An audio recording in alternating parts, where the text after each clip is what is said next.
Hey, Doug Upsall here for Doc Sports, and I'm here today in Tempe, Arizona to cover the Los Angeles Angels of Anaheim and the Colorado Rockies. I told you I was going to start doing some of these videos from different locations, so we're going to talk about these two teams, and then I also will have a special guest for you.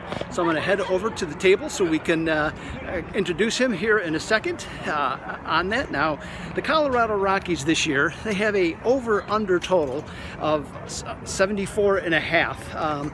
After making the playoffs 2 straight years, the Rockies had some troubles last year. Went all the way down to 71 wins after posting 91 the year before. The odds makers are not that impressed, obviously, with what they're going to accomplish this year, because, like I said, their win total is only set at 74.5, so they're not expecting a major improvement. Now, the Rockies' big problem, of course, last year was pitching. They had their, Rockies pitching's never been great, and playing at Coors Field is a detriment just to begin with. Nonetheless, they were 70. Their ERA, starting pitching ERA, was the worst in team history last year. So that's a big problem, and that's going for them to even approach being a 500 team. That's going to be a task to try and overcome. Now, oddly enough, there was talk of them trying to trade Nolan Arenado, and that didn't sit well with him. Nothing's happening now.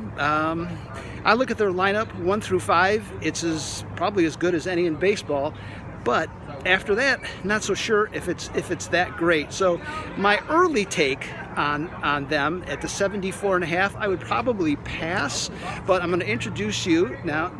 This here is Tony DeMarco. Now, Tony's a good friend of mine. He lives here in the Valley, longtime baseball writer, covered the Rockies, Miami, and Texas, as I recall. Yes. And he was also D-back. D-backs, and has also been a national correspondent, writer for baseball for years as well. So we end up going to a few games during the course of the season and stuff like that. So this is Tony DeMarco. Now, Tony, what do you think about Colorado? Now, I know you live there part of the year, okay, and stuff like that. So just let people. I was a beat writer for the Denver Post in the Lake Street Bombers days, the early days of the franchise. So okay. I've seen as many games at Coors Field as almost anybody alive. Okay, so which is good and bad. Right. There's a lot of high-scoring, long games there. Now, what is now? I know we talked a little bit before we started this video that you're a little higher on Colorado than I am coming into the season. Please I would say a little bit. Yeah, I just think that this is a team that people are already dismissing them. What they quickly forget is they made the playoffs the 2 previous years, winning over 90 games with essentially the same cast of characters. So a lot of things went wrong last year, namely, as you mentioned, the pitching. You got to remember that by the end of last season, the entire rotation that started the season didn't finish. All 5 were out. Either they were hurt or Freeland was working through his problems that he has. So in mid-August, they lost Marquez and John Gray, like back-to-back starts. And so the last 5 or 6 weeks of the season, it was the Albuquerque Isotopes rotation was the Rockies rotation. And I'm not exaggerating one bit. That's who they were starting. That's who was starting their games. And if you look, that's when they really nosedived. And the majority of them finishing 20 games under 500. More than 10 of those was like from late August till the end of the season. They were a train wreck at the end of the season. Now, what's different? Gray and Marquez are back. They're fine, I think. I mean, as of today, it's just February, whatever. It's way too early. Right. But anyway, I think Freeland. He certainly wasn't. He's not. He's somewhere in between the 18 season when he was 3rd in the Cy Young and last year's disaster. He's somewhere in the middle of that. He's a 3 or 4 starter. Now 4 and 5, it's going to be a problem again. They don't have great pitching, which is why you can't get overly excited about them, and I'm not putting them in as a playoff team. I'm just saying 74 to me is too low. That's what I think. Okay, all right. So you right now you're early on, and so we still got it would be a lean, and I've already gone through 30 teams, I would say somewhat preliminarily. I get a pretty thorough look at it, but I haven't drilled. Now's the time I'll drill down on it. And I probably have 7 or 8, maybe even 10 leans that I think would be stronger than this one. So. Okay, all right. Okay, that's good. Now, next up, we're here at the home of the Angels here in Tempe. The Angels are picked to finish 3rd in the West. They have the 9th best odds in the AL, and they're 12th for the World Series. Now, Mike Trout, who's not playing today, we haven't even seen him anywhere. I'm not sure he's here. I doubt if he's here. I think he's on the 8th hole at Raven right about now. But he did something last year that pretty much nobody thought was possible. He got better. Okay, I mean, the best player got better. That's, even though he was only 26 or 27 last year. I was going to say, this is when you hit. Right, he's in the prime of his career. This is the prime. Yep. The next 5 years are going to be as great as the first 5 were, 7 or 8, I think it is, 7, whatever it is. These next 5 years are going to be, Hall of Fame-ish. Set him up. Stays healthy. So now the thing though is the ownership has to, and they've taken some steps. The ownership's got to get him into the playoffs. They do, and they got to get this team into the playoffs. Now, signing Anthony Rondon was a great move, and with him, really going to help Trout.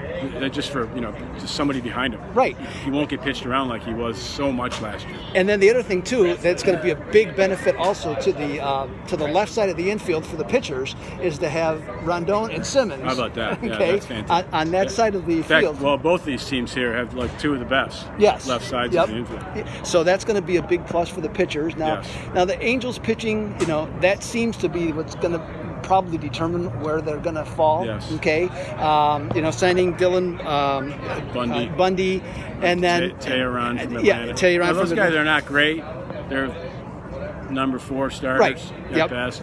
But that's better than what they were running out there last year. Yeah. That's how you got to look at it. Who was running out there last year? A bunch of rookies, inexperienced kids.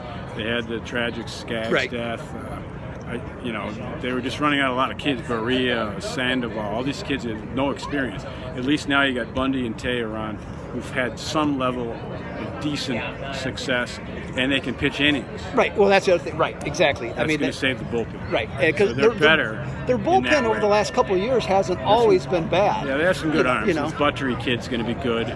Robles was the closer last year from the Mets. He suddenly became a good closer. Yeah. That was a blessing in disguise. So that worked out for them, and I think Joe Madden is going to be a right fit, for this type of team and direction that they want to go. Yeah. We both have our thoughts on Joe Madden, but he has his warts, especially as a postseason skipper. Yeah. I got a lot of issues. Yeah. But he does it. He's going to evoke a positive change. Right. More aggressive. In this team. Yeah. More aggressive. The atmosphere around the team. He's great with the whole clubhouse thing, setting up dad's trips, mom trips. Right. He creates a really good atmosphere. Great atmosphere. People like playing for him. All of that's going to help make the team better. Rendon makes them better. They get Tommy La Stella, who kind of broke out last year, and now before he got hurt. Now he should be healthy. They get a whole year out of him. Upton went through a lot of injuries last year. He's only 32. He's not like he's old enough where he can't be really productive. I think he'll give him a better year. And another key is Ohtani. Yes. This kid is fantastic, man. He has got, I know a long-time scout, and he was former GM. He scouted him while he was in Japan. He gave Ohtani an 80 running grade, which is the highest grade you can get. 80. Yeah. And this is a kid who's 6'4", 220 pounds. The kid can fly. He can throw at 100. He's got a break and pitch that just falls off the table. He's put on muscle. I've seen him, pictures of him online that I saw MLB.com. Okay. He's like probably 20 pounds of muscle bigger than when he was 2 years ago. Okay. So the question is, what combination of talent is he going to be able to put on the field? 100 innings of pitching and 350 at-bats? That'd be fantastic. Right. Yeah. So, I mean, if they could get, I mean, I think that he kind of sets up, if he can give them, and who knows, exactly when he's going to start pitching again. They say sometime in May. Yeah. But I mean, so let's just say if it's June. That's pitching. I mean, that's not, right. In game. Right. Exactly. And so if they say he's healthy right now, but they're holding him back because they want him healthy at the end of the season. Okay. Yep. So because they think they're going to be in it, and them being in the wild card, I think it's possible. The whole problem here is they won 72 last year, right? The win total is 85.5. Yep. So you're baking in. You need 14 more wins to win an over.